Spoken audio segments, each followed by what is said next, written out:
I love great conversations. Hi, my name is Angel Jones. Thank you for joining me on 12-minute convos where I help you create a brand of your own unique, real self. Listen in as I have conversations with amazing people from all over the world. Good night, Chris Tyler. How are you going on this wonderful, beautiful night? I'm doing well, my friend. How are you? I'm excellent. You know, when I speak to someone in Australia and they answer that question and they fly over the fact that it's day, I say, this is an intriguing individual. He cares so much for me, right? That he leaves me in the night, right? Except I'm actually in New York at the moment, so it's at 10 past 8 my time as well. Oh my, so there we go. Crushed. So that wasn't him. Oh, I'm crushed. No, I'm right there with you. It's 10 past 8 at night. I'm ready to watch some basketball. Just came back from school this afternoon, so I'm ready to go. Yeah. I'm looking at the end of your email, and it's .au, right? Yeah, because I only moved over a couple of months ago, so I was I've still got my work email because I'm still doing bits and pieces for that job that I had. But obviously, I've still got that .au email that I still use. So that's probably why it put you offside a little bit. But I'm well and truly in New York and have been for the last 2 or 3 months. Hey, well, congratulations. How has it been thus far? Yeah, great. So I've come back and forth to New York pretty much the entire year. I spent all of January here, went back home for a couple of months, then came to the States again for 3 months, went home for a couple of months, and now I'm back. So it's just been the past 12 months has just been back and forth. So I'm well and truly used to life in the States by now. Okay, all right. Well, tell us which of your talents is responsible for us meeting. So I'm a podcaster. I do sports podcasts and have been doing sports podcasts for the last couple of years, predominantly focusing on basketball. But beyond that, it's just really US sport in general.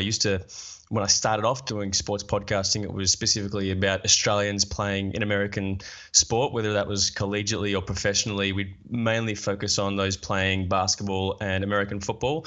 And ever since then, it's just grown to a big part of my life that I pretty much every night, I'm pretty much on some sort of podcast or doing some sort of podcasting. So, man, I love it. Who did you learn the skill of the sport aspect from?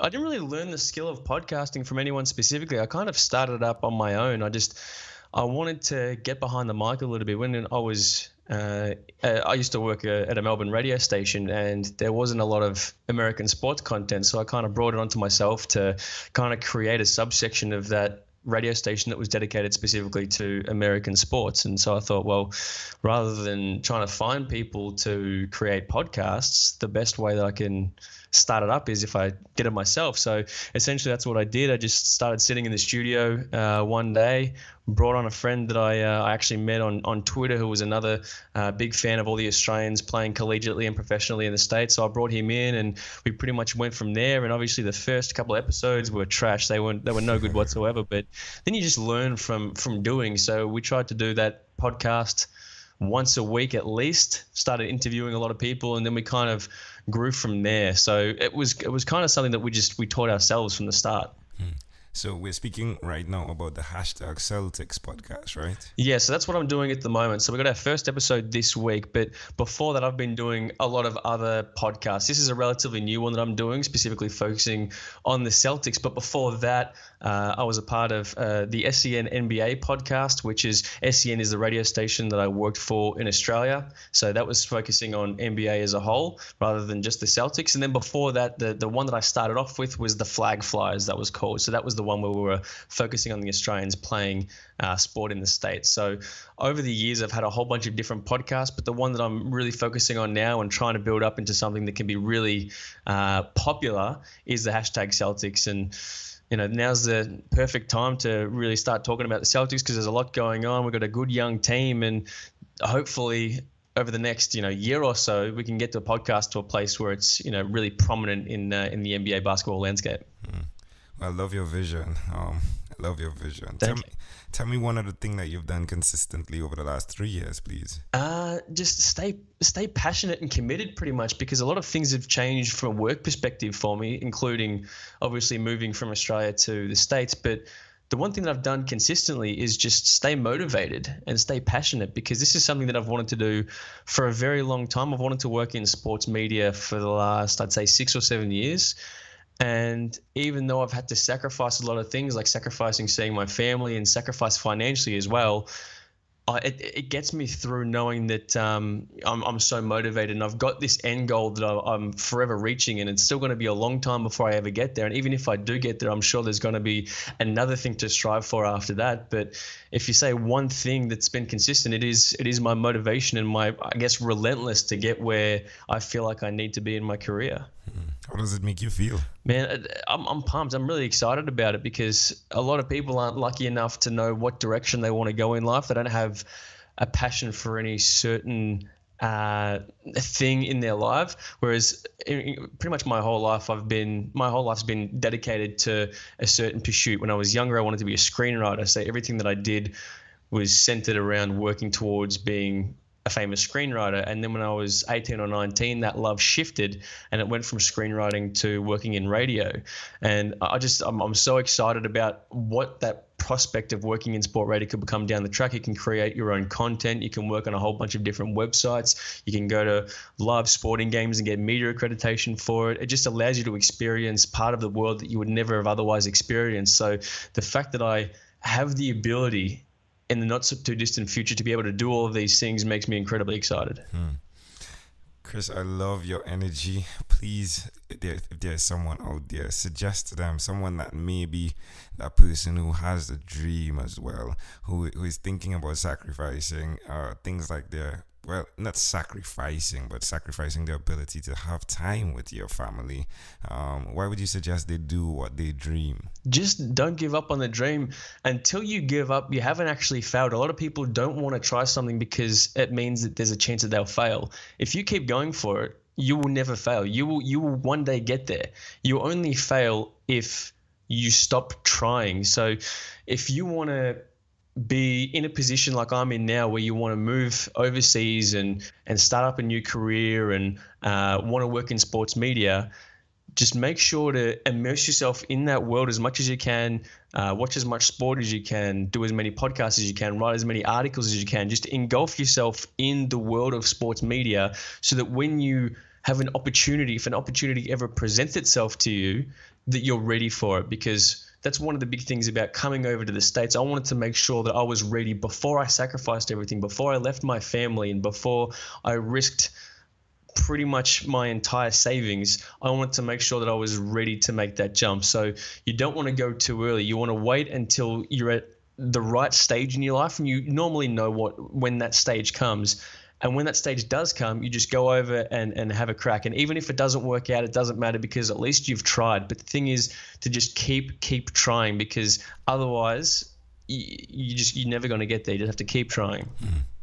Amazing audience. We are live with Chris Tyler. Chris is bringing out that big podcast, The Dream, Hashtag Celtics. Do look out for that. Hey Chris, let's change gears for a moment now, and let me invite you into my time machine that is surrounded with beautiful warm blue Caribbean water. Chris, what is your earliest childhood memory? So the earliest memory that I've got from childhood was actually when I went camping with my family, as well as some of my cousins. I can't remember the details around why we were camping or where we were or anything like that, but I just remember sitting in the tent and watching my cousin and my dad dancing around the campfire and singing songs pretty much. I don't know why that was so significant that I remember that, but I just remember watching them from the tent dancing around and singing songs. How old do you think you were? Probably 2.5, around that stage. I think I've asked mum and dad since then how old I was, because I've brought it up to them many times before, and I think that we've worked out that I was about 2.5. Why do you think this memory is so clear? Yeah, so that's a great point. I'm not sure why, because I don't feel like it had any special significance or anything like that. Obviously, I hold family very close to my heart, so maybe that's something to do with it, because I was just, when you're 2.5, you don't really have much to worry about. You can just enjoy life, enjoy being around family, and that's really it. So I guess it has sort of something subconsciously to do with the fact that I just love being around family, and family meant so much to me. Other than that, I can't think of anything specifically about why it was camping rather than something at home, but it'll be something to do with just being around family. Well, can I offer an interpretation to the thought picture you created in my mind? Absolutely. I love the fact that I love the fact that you were expressing earlier on how necessary it is to gradually make the steps that are necessary to venturing into your dreams. And you being the 2.5-year-old that stood in the tent while they were dancing in the breeze around the fire, you took the time that was necessary to now be able to be that person who is the individual dancing around the flames in the freedom of what he desires, what he dreams. And it's fascinating how both of those things connect. It's a great point. It's not something that I've ever thought about before, but it certainly makes sense, yeah. If we fast forward to when you were 12, what was your favorite song? So there's an Australian band called The Living End. I don't know if you've heard of them. They had a song when I was 12 called Prisoner of Society. This was a song that I used to wake up very early on a Saturday morning. I flicked on the music TV show that we had called Video Hits in Australia, and this song kept coming on really early. It was probably number 120 in the charts when I first listened to it, and I told my dad about it.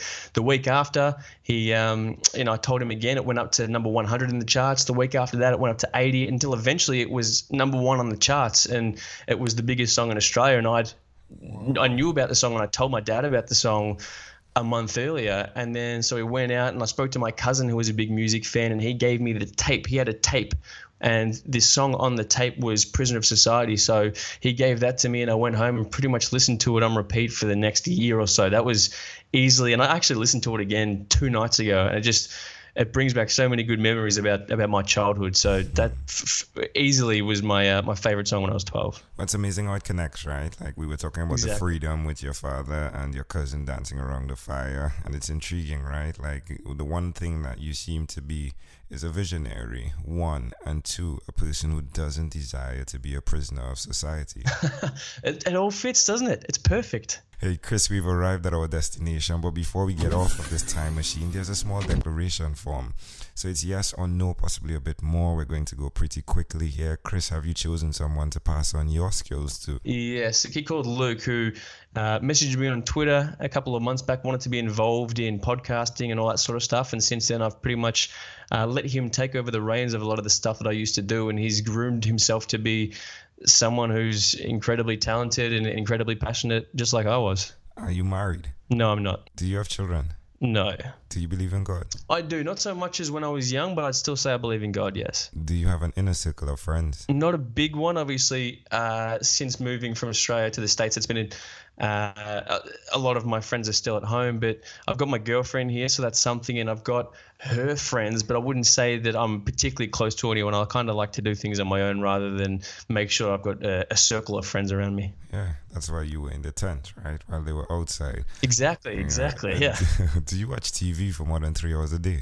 Probably, yeah. A combination of sport, because I watch a lot of sport every day, and a bit of Netflix before I go to sleep. That one might only be half an hour of Netflix, but I easily watch more than 3 hours of sport every day, no doubt. What about screen time, the phone and or the computer? Is it more than 8 or less than 8 hours a day? Oh, that'd be more than 8. Pretty much I'm always, whenever I come home from school, I'm on my computer just either doing work or doing research or watching something or other. I'm on my phone most of the time as well. I'm a big Twitter user, so I use a lot of Twitter, whether when I'm out and about or whether I'm at home, pretty much on forums, on blogs, on Twitter or anything like that. It's easily more than 10 hours, I reckon, a day.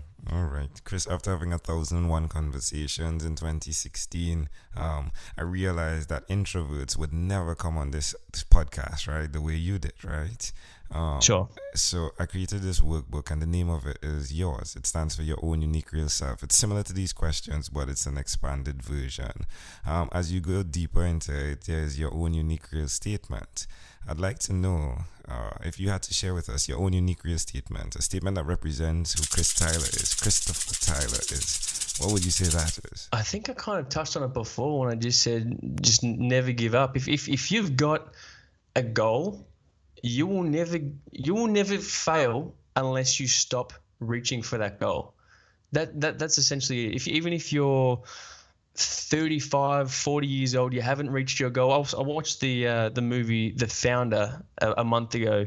The guy who founded McDonald's, and he was in his 50s when that happened. He was down on his luck before that. He was not poor, but he by no stretch was he rich. And then his life changed when he was 50. If you have a goal, if you're motivated enough to achieve something, don't give up. You just keep trying until you get there.